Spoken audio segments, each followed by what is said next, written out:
Israel is at war. We didn't want this war. It was forced upon us in the most brutal and savage way. But though Israel didn't start this war, Israel will finish it. Once the Jewish people were stateless. Once the Jewish people were defenseless. No longer. Hamas will understand that by attacking us, they've made a mistake of historic proportions. We will exact a price that will be remembered by them and Israel's other enemies for decades to come. The savage attacks that Hamas perpetrated against innocent Israelis are mind-boggling, slaughtering families in their homes, massacring hundreds of young people at an outdoor festival, kidnapping scores of women, children, and elderly, even Holocaust survivors. Hamas terrorists bound, burned, and executed children. They are savages. Hamas is ISIS. लेकिन यहाँ ये भी सवाल उठता है कि आखिर Israel के अंदर इतनी बड़ी नाराजगी क्यों है। इजरायल डिफेंस फोर्स की तरफ से ये बयान जारी किया गया है कि शनिवार के दिन इजरायल के 700 लोग मारे गए। आईडीएफ ने कहा कि इजरायल के इतिहास में एक ही दिन में इतनी बड़ी संख्या में इतने लोग कभी नहीं मारे गए। दरअसल इजरायल के अंदर सबसे ज्यादा गुस्सा उस म्यूजिक फेस्टिवल पर हमले को लेकर है जिस पर गाजा से आए हमास के आतंकियों ने पैराग्लाइडर से आसमान से उतरते हुए फायरिंग की थी। इजरायल के अखबार द टाइम्स ऑफ इजरायल के मुताबिक म्यूजिक फेस्टिवल की लोकेशन पर ही 250 से ज्यादा निहत्थे लोगों को मारा गया। इस किडनैपिंग से बचने वाले एक चश्मदीद ने हमास की बेरहमी पर बयान दिया है। Seriously, it's really living hell. Never seen something like this. I've been in wars, in 2 wars in my life, and never seen anything like this. Bodies, all places, for the slaughter. They slaughter us there. They didn't care if you are a man or a woman, you are young or old man. They are killers, they are murderers. What they did is can be forgiven.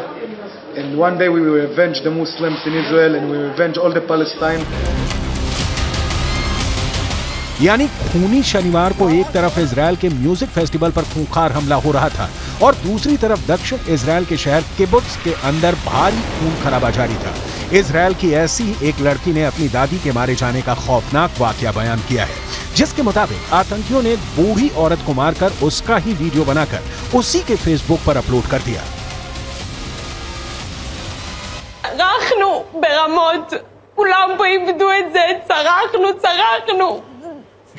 זה מראות הכי קשים שאפשר בכלל לדמיין ולהריץ לעצמך בראש.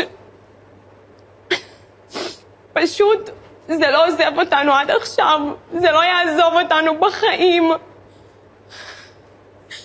הקיבוץ עבר גיהנום.